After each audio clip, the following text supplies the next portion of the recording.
Sejam todos muito bem-vindos a mais uma videoaula.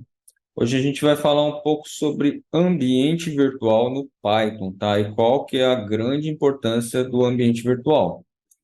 O ambiente virtual é o seguinte, pessoal, imaginem que vocês vão desenvolver um projeto e aí vocês vão precisar utilizar algumas bibliotecas do Python.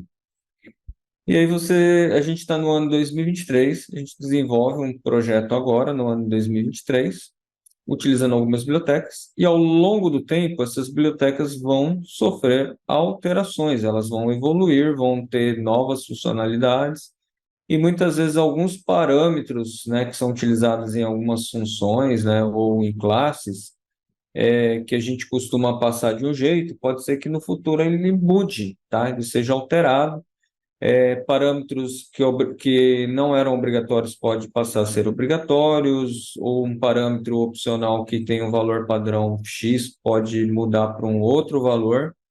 Então, ao longo do tempo, ela pode mudar, tá? Então, é muito importante a gente utilizar ambiente virtual, porque quando a gente cria um ambiente virtual, o que que a gente está fazendo? A gente está criando uma pasta, né, para o projeto, e nesta pasta do nosso projeto a gente vai colocar uma cópia da instalação do Python e a gente vai instalar as bibliotecas necessárias para o nosso projeto da versão que eu estou trabalhando, tá?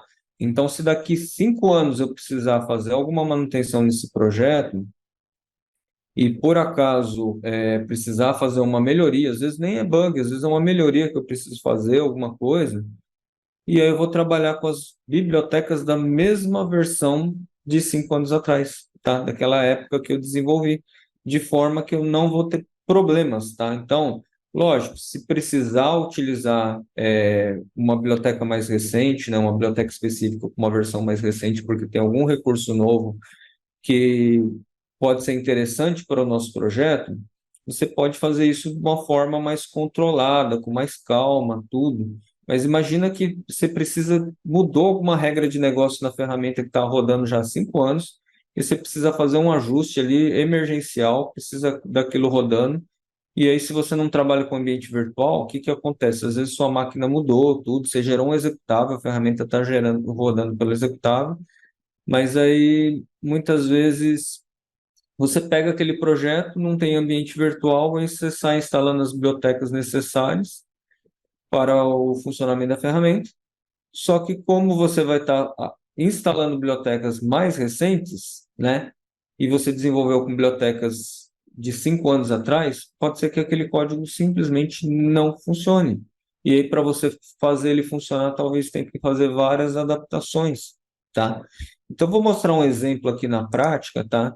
Do ambiente virtual e como que a gente faz para trabalhar com ele, tá? Então, eu trouxe aqui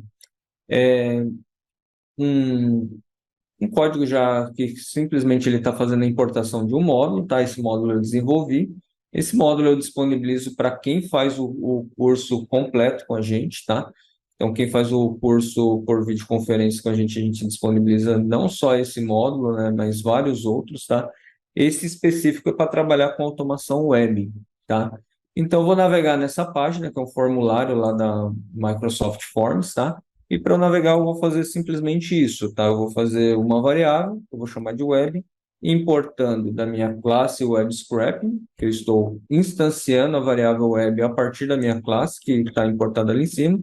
Qual navegador que eu vou usar? Eu vou usar essa outra classe, que é uma enumeração que eu posso selecionar um dos navegadores disponíveis, eu vou usar o Chrome, tá? Aqui eu posso definir se ele é visível ou não, eu vou deixar padrão como visível, e a minha URL, meu parâmetro URL aqui, vai receber esta URL que está aqui, ok? Feito isso, já é para acessar e funcionar, tá? Então, e aí, para que eu possa é, navegar nessa página, depois eu posso fazer navegação do próprio Selenium com algumas melhorias que essa classe já tem. Eu vou rodar essa parte aqui, ó, vou dar um play aqui e vai dar um erro. Primeiro, porque eu não tenho o Selenium instalado. Eu já removi o Selenium para poder mostrar aqui na prática para vocês, tá? Então, rodei, deu um erro que o módulo Selenium aqui não foi encontrado. Então, eu vou fazer um pip install Selenium, só que eu não criei ambiente virtual. Estou fazendo na minha. Quando eu faço isso, ele vai instalar na pasta da instalação padrão do meu Python, tá? E aí ele está instalando a versão do Selenium 4.15.2, ok? 4.15.2. Quando eu mandar rodar de novo, ele vai dar um outro erro. Deu um outro erro aqui. E por que que deu esse outro erro? Deu um erro dentro da minha classe WebScraping. Deu esse erro porque eu fiz esse módulo WebScrap, que está aqui na minha pasta módulos, tá? E desenvolvi todo o código baseado numa versão mais antiga do Selenium, tá? E ele sofreu alteração e o que funcionava para uma outra versão não funciona mais. Então, o que que eu vou fazer aqui? Ó? Vou até fazer isso aqui, ó. Pip install upgrade, tá? Para eu poder fazer um upgrade ou downgrade, tá? Menos menos aqui na frente, tá? Então, eu vou fazer um pip install, passando que eu vou fazer um menos menos upgrade. Ele serve tanto para upgrade quanto para downgrade, tá? E eu vou passar Selenium igual, igual 4.9.0, tá? Porque eu sei de cabeça que é essa versão que eu preciso, tá? Mas nem sempre a gente vai saber, tá? Então, por isso que é tão importante o ambiente virtual. Então, ó, ele está desinstalando a versão 4.15.2 e instalando a 4.09. Vou limpar aqui, ó, e vou rodar novamente, tá? Então, rodei. Ele abriu o navegador aqui na minha outra tela e ele vai fechar porque finalizou o código. Eu não tinha nenhum ponto de interrupção aqui nem nada, então ele fechou. Mas já funcionou, tá? E a importância do ambiente virtual é para isso, tá? Porque aí, por exemplo, se eu não soubesse qual versão do Selenium que ele roda, isso aqui, eu teria um grande problema. Como que eu faço para trabalhar com ambiente virtual? Eu vou fazer isso aqui, ó. Python "-m", tá? Então, estou mandando um comando chamado Python "-m", venv, tá? Que é a sigla de Virtual Environment, tá? Ambiente virtual. E aí eu defino um nome para esse ambiente virtual. É muito comum as pessoas chamarem de env ou venv. Eu costumo colocar um nome de mr, tá? Mas é o nome que vocês quiserem, tá? Tem muita gente que trabalha com o nome env, venv, tá? Eu vou colocar mr aqui. Então ele vai criar uma pastinha chamada mr.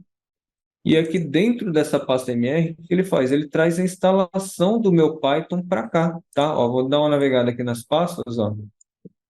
Então, ó, Python.exe, ele ainda está terminando de carregar, ó, ele não saiu ainda não finalizou, está carregando mais coisas, tá? Terminou, tá? O meu terminal já voltou aqui para a linha para eu poder digitar um novo código. E aí o código que eu vou digitar aqui, ó, é o nome do meu ambiente virtual, scripts, que é o nome da pasta, que não faz diferença ser maiúsculo ou minúsculas, tá? E activate. Quando eu faço isso, ele vai ativar o meu ambiente virtual. Apareceu esse MR entre parênteses. Se no computador de vocês, por acaso, dá algum erro, significa que é preciso pegar e liberar a execução de scripts, tá? Então, é um comando lá, tem um comando para liberar a execução de scripts, tá? Então, pode ser que ele já funcione direto, ou pode ser que precise fazer essa liberação. Estou com o ambiente aqui, ó, apareceu um MR aqui na frente, tá? Então, significa que qualquer comando que eu digitar agora vai ser no meu ambiente virtual. Para eu rodar o meu código, ó, é importante eu mudar aqui também, ó, clicar aqui ó, nessa parte aqui do lado onde tem o Python, tem o número da versão do Python, e eu clico nesta opção para eu falar que quando eu mandar rodar aqui direto pelo VS Code, ele vai utilizar então o meu ambiente virtual. Ele não vai pegar a instalação padrão do Python, ele vai pegar na pasta mr scripts python.exe, tá? Então é esse Python que ele vai estar executando aqui, ó, python.exe, tá? E aí eu vou precisar instalar, então eu faço pip install Selenium. Nesse caso, eu vou colocar a versão 4.9.0, que eu sei que é a versão que funciona. Se eu estivesse fazendo um projeto do zero e não tivesse, eu tivesse desenvolvendo totalmente novo, eu poderia instalar a versão mais atual, tá? E aí desenvolvo todo o meu trabalho em cima dessa versão mais atual. E quando, de repente, precisar dar manutenção, a gente consegue utilizar o ambiente virtual. Se vocês repararem, ó, apareceu vários arquivos aqui, porque o Selenium, além dos próprios Selenium, ele instala várias outras bibliotecas juntos, tá? Então ele vai pegar todas as dependências do Selenium e vai instalar também, tá? E aí ficou tudo dentro do meu ambiente virtual. Aí eu vou desenvolver o meu projeto, vou colocar só um print fim aqui, ó, para a gente fazer uma ação bem pequena aqui, tá? Então, ó, vou fazer isso aqui, ó, vou rodar até aqui para ele abrir o navegador e a gente poder inspecionar. Opa, aqui ele deu erro de não encontrar o requests, tá? Então, porque aqui, na verdade, eu uso outras bibliotecas, tá? Então, deixa eu já aproveitar e fazer a instalação no meu ambiente virtual, ó. Vou dar um limpar aqui o terminal, tá? E aí eu vou fazer, aqui ele acabou saindo do ambiente virtual, deixa eu ativar de novo. E vou fazer a instalação, pip install, opa, pip install Pio 32, Beautiful Soap 4 e requests. Beautiful Soap 4, requests. Instalei e ele está instalando tudo no meu ambiente virtual, tá? Então, aqui em lib, ó, vai ter muito mais bibliotecas agora no meu ambiente virtual.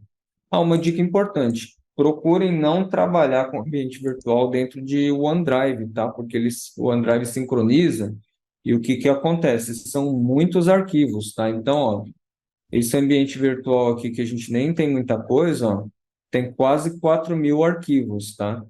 Um projeto aí passa tranquilo de 10.000 arquivos. Então, se eu crio um ambiente virtual lá, numa pasta que está dentro do OneDrive ou do SharePoint, ele vai ficar sincronizando lá e pode dar sérios problemas ali na hora que você está fazendo isso, tá?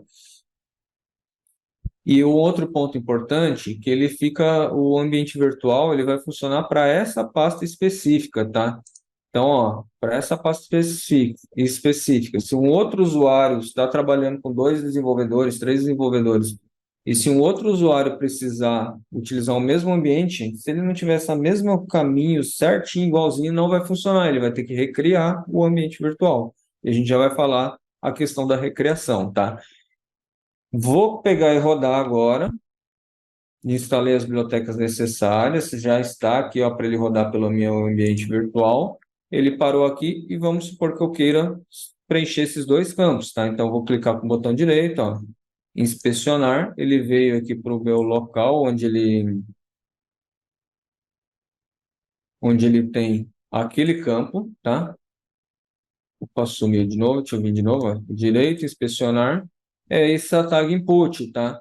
E eu tenho essa tag input e tenho essa, eu quero preencher as duas, tá? As duas, primeiro, ela não tem ID, não tem name, então quem já viu alguns vídeos meus aqui no canal falando sobre que se você tiver ID é a forma mais fácil de você pegar, se não tiver um name, mas ele não tem nem ID nem name, ele tem uma classe aqui, só que essa classe ela pode alterar também, então é um pouco complicado pegar por isso. Uma das formas da gente pegar é através do XPath, só que você vir aqui direto, tá? E fazer um copy XPath ou full XPath, pode correr o risco também de ter alteração. O ideal é a gente trabalhar com um negócio chamado funções XPath, que aí você pode construir o XPath através de uma padronização, tá? Não vou ficar explicando sobre isso aqui, mas procurem sobre funções XPath que ajuda muito, tá? Então, ó, barra, barra, eu vou pegar apenas tags inputs, então vou escrever input, ele já apareceu, tá? E posso delimitar um pouco mais. Eu vou colocar o colchete aqui, ó, e vou colocar o atributo arroba placeholder igual a insira sua resposta e fecho aspas. Ele pegou esse elemento e trouxe dois, tá vendo? Só tem dois na página inteira, dois que são tags input, onde o atributo placeholder é igual a insira sua resposta. Então, com função XPath, você pode pegar de qualquer atributo, facilita demais, tá? Então, eu vou copiar essa funçãozinha aqui e vou voltar aqui para o meu código aqui em Python e vou fazer um web. Eu vou chamar uma função chamada getElementsBy, tá? Essa função é uma função que eu criei que ele fica aguardando a página carregar e depois que carregar, ficar aguardando o elemento existir, tá? Eu já tinha importado o by aqui, ó, vou colocar by.xpath e vou passar qual que é o elemento, ok? Depois eu vou fazer um web.sendKeys, tá? Também, ó, tanto getElement quanto sendKeys são coisas que eu criei, tá? Então, não é nativo do próprio Selenium, que eu criei para poder evitar de ter aquele monte de sleep que é muito comum a gente ver por aí, tá? E que é muito ruim, tá? Então, peguei aqui, ó, posição 0, vou rodar de novo, ó, e parar ali. Então, opa, aqui era para colocar o e-mail, deixa eu dar um stop, vou colocar meu e-mail, vou rodar, tá? Então, ele vai rodar, vai carregar a página. Se eu não usasse essas funções aqui, ó, ele daria erro e eu teria que ficar colocando sleep, que é bem ruim, porque não dá para você saber quanto tempo ele vai demorar. Já essa função, ela espera o tempo necessário para ele poder preencher o campo, tá? Então, ele tira a grande desvantagem da sincronicidade de páginas web, né? Que é ele continuar executando meu código sem esperar, e muitas vezes dá erro, e ele já faz esse aguardo de forma automática para ele poder preencher certinho, beleza? Rodou, funcionou, tá? E aí agora voltando para a questão do ambiente virtual, tá? Eu fiz tudo que eu preciso fazer, tá pronto, tá tudo bonitinho.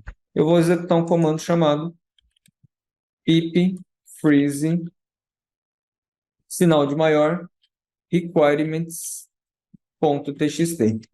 Esse comando ele vai criar um arquivo na minha pasta aqui do meu projeto chamado requirements.txt e vai colocar dentro desse arquivo todas as dependências que eu preciso para esse projeto, tá?